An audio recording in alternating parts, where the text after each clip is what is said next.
You ever seen karma work in real time? I'm talking about the kind of justice that doesn't just bite back, it devours. One minute, Karen was patrolling the office like a self-appointed cop, barking at anyone who dared print a personal document. And the next, she was being escorted out by security because the head of IT found out what she'd really been doing on the company network. Yeah, poetic justice doesn't even begin to cover this one.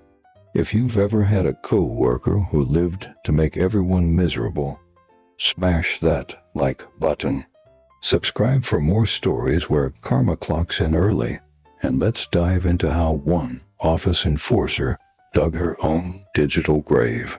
I work in the production office of a mid-sized manufacturing company, the kind of place where the air smells faintly of coffee, metal, and burnt toner from the printer that always seems to jam when you're in a hurry. The pay wasn't great, the coffee was burnt, and the fluorescent lights could give a bat a migraine.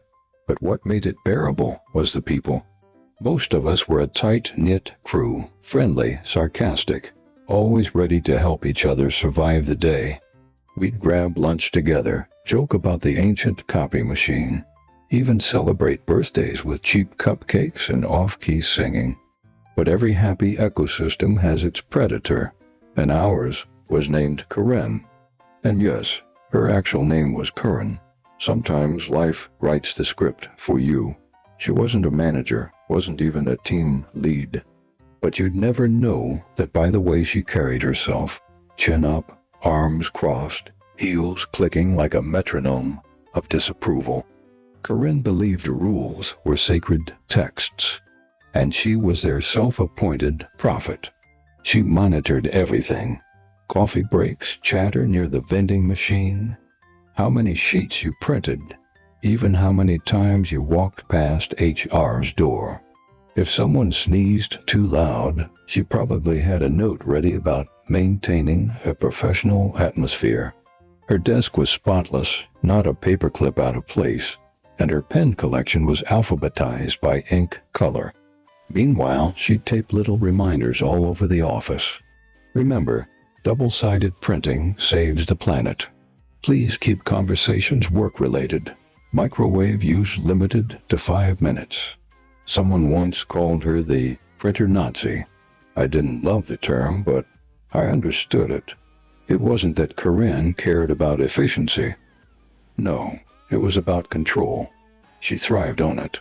Every time she caught someone bending the tiniest rule, her eyes would light up like she'd just uncovered a government conspiracy. One time, my coworker Tina printed concert tickets during her lunch break.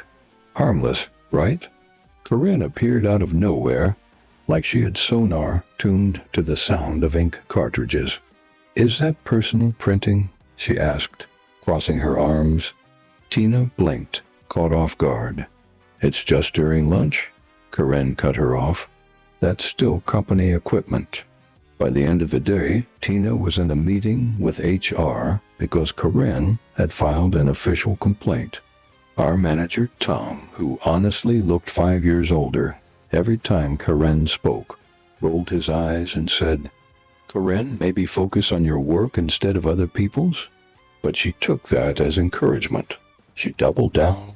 From then on, she was relentless, timing people's breaks, whispering to HR about inappropriate workplace conversations, and even once complaining that the scent of someone's hand lotion was distracting. The office atmosphere changed. Everyone walked on eggshells. Laughter faded. Coffee breaks became silent, eyes darting toward the glass-walled corner where Karen sat like a warden in her tower. And that's when fate, or maybe karma, decided to schedule an upgrade. Our company's IT department was based in the corporate building across town. They were the quiet heroes, the people who fixed everything from email crashes to full-on network meltdowns. Every few months, they'd come over for system updates. This time, though, the visit was bigger, a full-scale network overhaul. 3 IT specialists showed up with their laptops, toolkits, and a look of calm confidence that only people who understand servers can pull off. A Among them was someone I knew, Mark. Mark had helped me years back when my work computer started looping on a boot error. We'd stayed friendly, exchanged memes, tech jokes, and the occasional gripe about office politics. He was calm, uncheckable, the kind of guy who could reboot a system while sipping coffee and humming jazz. So that morning when the IT team took over a row of cubicles, nobody minded. They were quiet, professional, and fast. But then she noticed them. Corinne. Her internal radar must have gone off the second someone printed a test page. From her glass office, she spotted Mark staring at a monitor, and she pounced. She marched right up behind him, arms folded, lips pursed. Mark was checking the weather, just a radar map, nothing major. There'd been storm warnings that week, and IT often had to monitor weather because outages affected system loads. But try explaining logic to Corinne. You know, she began in that sharp, self-righteous tone. Company internet isn't for personal use. Mark paused, turned slowly, his calm brown eyes meeting her disapproving glare. "Oh," he said, voice smooth. "Thanks for letting me know." No sarcasm, no defensiveness, just polite acknowledgement. Corinne straightened her blazer, proud of herself, and strutted off like she just prevented corporate espionage. What she didn't know, what none of us knew at that moment, was that she just scolded the head of IT, the man who could see everything on the company's network. Later that day, I found Mark in the break room, leaning casually against the counter, stirring his coffee. I grinned. "Corinne got you too, huh?" He raised an eyebrow. "Corinne?" "Yeah," I said, chuckling. "The office hall monitor. She's been policing everyone for years. You must have made her day," he smirked. "I can tell. She's thorough." "You have no idea," I said, lowering my voice. "She's reported people for printing out their kids' school forms. She even timed how long someone was in the restroom once." He took a slow sip of coffee. "Interesting." That was all he said, but his tone was different. Calm, measured, like someone filing a mental note. He set the cup down, smiled faintly, and walked out. At the time, I thought nothing of it. But a few days later, I'd realized that was the moment Karma started writing her report. See, Mark wasn't just an IT guy, he was the IT guy, the head of the entire department, which meant he had access to everything. Network logs, browsing histories, login records, the digital equivalent of X-ray vision. And apparently, after Corinne's little lecture, he decided to take a look. He didn't say anything to anyone, didn't act different, just quietly began checking usage logs tied to Corinne's workstation. What he found made him raise an eyebrow, then both eyebrows. Then apparently a slow grin spread across his face. Turns out while Corinne was so busy policing everyone else, she was breaking the rules daily. Her browsing history told a story of hypocrisy so blatant it was almost poetic. During work hours, not breaks, not lunch, she'd been online shopping for hours. Amazon, Etsy, boutique clothing sites. Even Pinterest rabbit holes that stretched for entire afternoons. One log showed 3.5 hours comparing blouses. Another, 2 hours spent designing a personalized mug. And ironically, the very same day she'd scolded Mark for checking the weather. She spent 30 minutes ordering a top she'd had sitting in her cart for a week. Mark didn't go nuclear. He didn't confront her. He just gathered the evidence. Every timestamp, every page visit, every minute wasted, and compiled it into a tidy little report for corporate compliance. He attached screenshots, cross-referenced login times, and submitted it with a calm subject line. Employee misuse of company resources verified. Then he waited. The next few days were eerily calm. Corinne was back in her glass office, tapping away at her keyboard like she was writing a novel no one asked for. The rest of us just tried to keep our heads down, whispering half jokes about her latest crime reports. But Mark, he was composed, focused, almost too quiet. Then, that Friday around noon, the temperature in the office seemed to drop 10 degrees. 2 HR reps, one from our building, one from corporate, walked in, both wearing that unreadable expression that HR people master like it's part of their onboarding. Without saying a word, they went straight to Corinne's glass cubicle. She looked up from her desk, visibly confused. You could see the shift, the stiffness in her shoulders, the way her fingers froze mid-keystroke. Then they closed the door. Through the glass, we could see it all, her smile fading, her hands starting to move faster.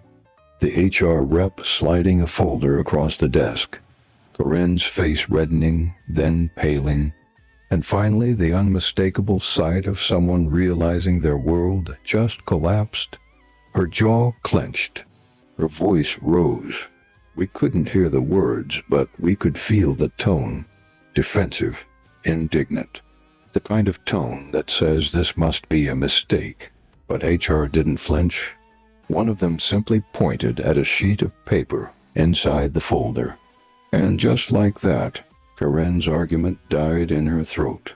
A few minutes later, the door opened. Corinne stepped out, face flushed crimson, eyes glassy but angry, like someone who'd just been caught doing the very thing they swore they never would. Her ID badge was gone. In its place, a small cardboard box filled with her coffee mug, a few pens, and that framed motivational quote she'd taped to the wall. Integrity is doing the right thing, even when no one is watching. Oh, the irony. Security escorted her out. She didn't look at anyone, didn't say a word, just kept her chin high, jaw locked, heels clicking like the sound of denial. When the elevator doors finally closed behind her, the entire office exhaled, one collective sigh of relief that felt like we'd been holding it for years. The change was instant. By Monday, the office felt alive again. Laughter returned. Coffee breaks got longer, not because we were slacking, but because people finally felt safe just being human. The constant surveillance, the fake smiles, gone. For the first time in ages, I caught our manager, Tom, humming in his office.